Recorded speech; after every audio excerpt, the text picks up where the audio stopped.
चलिए हम क्लास 4 तक आप लोग को क्लास बता दिया गया है। Class 1, class number 1, class number 2, class number 3 और क्लास नंबर 4। आज हम चर्चा करेंगे क्लास नंबर 5। क्लास नंबर 4 तक जो बताया था उसका अगला स्टेप है क्लास नंबर 5। क्लास नंबर 5 में है भाज्य या यौगिक संख्या यानी कंपोजिट नंबर। भाज्य या यौगिक संख्या किसे कहते हैं?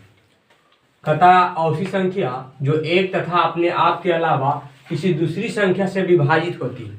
विभाजित का मतलब करता है, माने ऐसी संख्या जो एक से भी करता है और अपने आप से भी करता है, उसके अलावा कोई और संख्या से भी करता है, उसे कहते हैं भाज्य संख्या या यौगिक संख्या। समझ में आया? माने कोई भी संख्या एक और अपने आप से कोई भी संख्या रहेगा, वो एक से कटेगा और अपने आप से कटेगा। कोई भी संख्या तुम ले लो, वो एक से कटेगा और अपने आप से कटेगा। लेकिन ऐसी संख्या जो एक से भी कटे और अपने आप से भी कटे, इसके अलावा किसी और से भी कटे, उसे भाज्य संख्या या यौगिक संख्या कहते हैं। जैसे आपको समझा रहे हैं, जैसे मानिए 3 है, ये किससे कटता है? एक से कटेगा और 3 से कटेगा और किसी से कटेगा? तो एक से कटा और अपने आप से कटा, इसके और किसी से कटा नहीं। अब देखिए 4 है, ये देखिए इसमें क्या है, ये 1 से कटता है, ये 2 से कटता है, ये 4 से कटता है। 1 से कटा और अपने आप से कटा, इसके अलावा और कोई संख्या से कटा या और कोई अंक से कटा, ये 3 वर्ष कट रहा है। तो ये हो गया कौन संख्या? भाज्य संख्या या यौगिक संख्या। इसी को कहते हैं भाज्य संख्या या यौगिक संख्या। मैंने इसका भाज्य भी कह सकते हैं, यौगिक भी कहते हैं। देखते हैं, अरे कोई लड़का भी इसी में है, लड़की भी 2 नाम है घर में, है किसी का 2 नाम रहता है उपनाम में, तो उसी इसका भी 2 नाम है भाज्य या यौगिक संख्या। जिसे कहते हैं 5 किसी संख्या है, ये 1 से कटेगा और 5 से कटेगा और किसी से कटेगा नहीं। 1 से कट रहा है, अपने आप से कट रहा है, किसी कट रहा है नहीं, तो ये भाज्य संख्या नहीं है। और ऐसी संख्या जो 1 से कटे और अपने आप से कटे, इसके अलावा और किसी से कटे, समझ में आ रहा? उसे भाज्य संख्या या यौगिक संख्या कहते हैं। कोई दिक्कत? देखिए, अब देखिए आपको इसमें एग्जाम्पल में दिखाया गया, एग्जाम्पल में भी बता देंगे, ठीक है। देखिए इसे एग्जाम्पल में दिया गया है। एग्जाम्पल में क्या दिया हो? 4 देखिए 1 से कटता है और अपने आप से कटता है ना? इसके अलावा 2 से भी कटता है कि नहीं? यानी भाज्य संख्या है। 1 से भी कटता है, अपने आप से कटता है, इसके अलावा और किसी से कटता है, कौन संख्या? भाज्य संख्या। जैसे 6 देखिए, अब इसको समझिए। अब देखिए 6 देखिए, ये भी 1 से कटता है और 6 से कटता है और 2 से कटता है और 3 से कटता है। कट रहा माने 1 से भी कटता है और अपने आप से भी कटता है और किसी संख्या से कटता है। क्या लिखा है? ऐसी संख्या जो एक तथा अपने आप के अलावा किसी दूसरी संख्या से भी विभाजित होती है। विभाजित का मतलब कटना, समझ में आ रहा? पूरा भाग लगता है, विभाजित होती है, उसे भाज्य संख्या या यौगिक संख्या कहते हैं। कोई दिक्कत? लेकिन 2 को छोड़, लेकिन 2 को छोड़। इसे देखिए 9, ये भी क्या है? 1 से कटेगा, 9 से कटेगा, लेकिन 3 से भी कटेगा। तो ऐसी संख्या जो एक तथा अपने आप के अलावा किसी दूसरी संख्या से भी कटती है, उसे भाज्य संख्या या यौगिक संख्या कहते हैं, कंपोजिट नंबर कहते हैं। कोई दिक्कत? चलिए अगला आपको बताएंगे। चलिए अगला आपको बताते हैं अभाज्य या ऋण संख्या। अभाज्य या ऋण संख्या प्राइम नंबर किसे कहते हैं? देखिए इधर, ऐसी संख्या जो एक तथा अपने आप के अलावा किसी दूसरी संख्या से नहीं कटती है, यानी नहीं विभाजित होती है, उसे अभाज्य या ऋण संख्या कहते हैं। ऐसी संख्या जो एक तथा अपने आप के अलावा किसी दूसरी संख्या से नहीं विभाजित होती है, उसे अभाज्य या ऋण संख्या कहते हैं, लेकिन एक को छोड़कर। जैसे देखिए एग्जाम्पल, 2, 3, 5, 7, 11, 13, 17, 19, 23, 29, 31 डॉट ऐसे चलते रहेगा।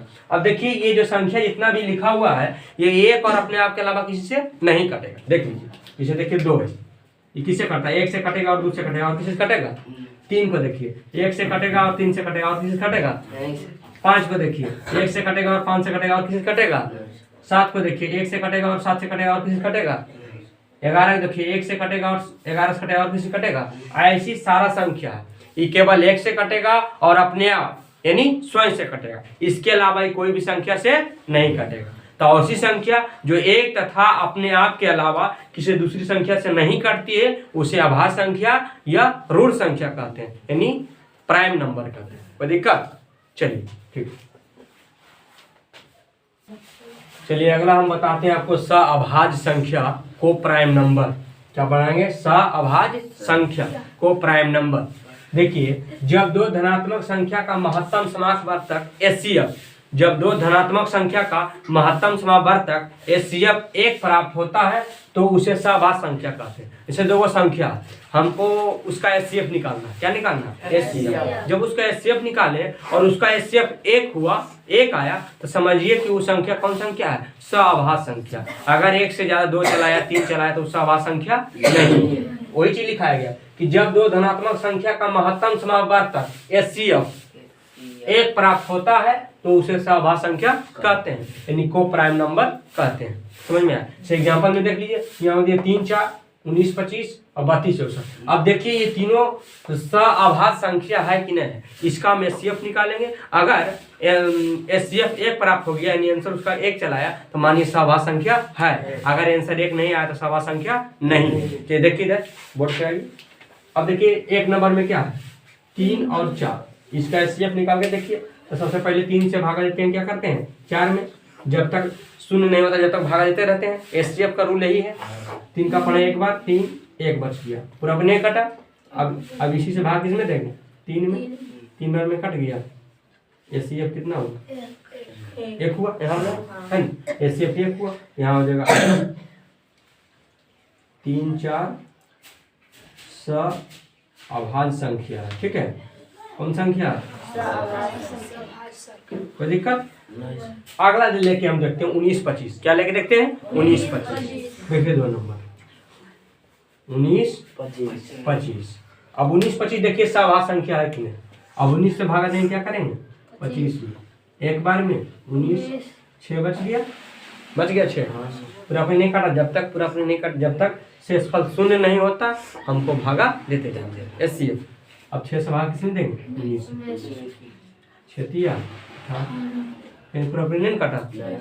अब 1 से भाग किसमें देंगे, 6 बार में कट गया। HCF कितना है, 1 आया है। यहाँ लिखेगा अतः 19, 25 सअभाज्य संख्या है। कोई दिक्कत। अगला हम देखते हैं क्या है, 32, 64। क्या देखते हैं, 32, 64। 32 से भागा दीजिए 64 में, 32 से क्या करते हैं, HCF निकालते हैं। तो 32 दूना 64। यहाँ कितना है HCF, 32 आया नहीं। HCF 32 आया, सअभाज्य संख्या है नहीं।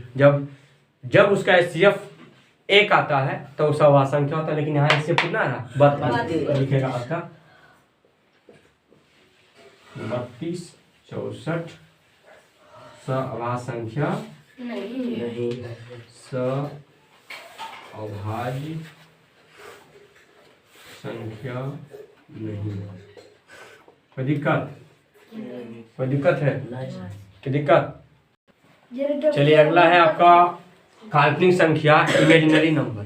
काल्पनिक संख्या इमेजिनरी नंबर किसे कहते हैं, कथा जब ऋणात्मक संख्या को करनी में समझ रहा, रूट, इसको क्या बोलते हैं, अंडर रूट, इसी को बोलते हैं करनी। क्या बोलते हैं, करनी। समझ में आया। इसको रूट भी बोलिए, अंडर रूट भी बोलिए और करनी भी बोलिए। तो जब ऋणात्मक संख्या को करनी के अंदर रखा जाता है तो उसे काल्पनिक संख्या कहते हैं। ठीक, समझ में आया। मैंने जब ऋणात्मक के मतलब समझ रहा, ऋणात्मक का मतलब क्या होता है, माइनस। जब कोई संख्या में माइनस लगा है और उसको करनी में रूट के अंदर रखते हैं तो वो संख्या जो बनता है उसे कहते हैं काल्पनिक संख्या। इसे देखिए एग्जाम्पल के तौर पर समझिए, -2 है, ऋणात्मक संख्या है कि नहीं, इसमें अंडर रूट लगा दिए, ये कौन संख्या हो गई, काल्पनिक। कोई दिक्कत। इसे -3, इसमें करनी लगा दें, क्या हो गया, काल्पनिक संख्या। -4 -5 ऐसी जो संख्या प्राप्त हो क्या होगा, काल्पनिक संख्या। कोई दिक्कत। चलिए आपको क्लास नंबर 5 क्लास के रूप में आपका क्लास 10th रियल नंबर का परिचय बताया गया है। सभी class 1, class 2, class 3, class 4, class 5 आप कर लीजिए। आपको रियल नंबर का जितना भी बेसिक चीज़ है सारा चीज़ बता दिया गया है और आपको कहीं रियल नंबर बनाने में कोई डाउट, कोई दिक्कत, कोई प्रॉब्लम नहीं होगा। आप केवल क्लास 1, क्लास 2, क्लास 3, क्लास 4 और क्लास 5 मैथ मैजिक क्लास का क्लास 5 क्लास देखिए। आपको अगर कहीं डाउट होने का तो जगह ही नहीं है, डाउट तो रहबे नहीं करेगा। अगर उसके बाद भी अगर डाउट हो तो आप कमेंट कीजिए, आपको सॉल्यूशन मिलेगा। और जो हमारे चैनल पर नए लोग देख रहे हैं वो प्लीज़ चैनल को सब्सक्राइब लाइक ज़रूर करें। Thank you.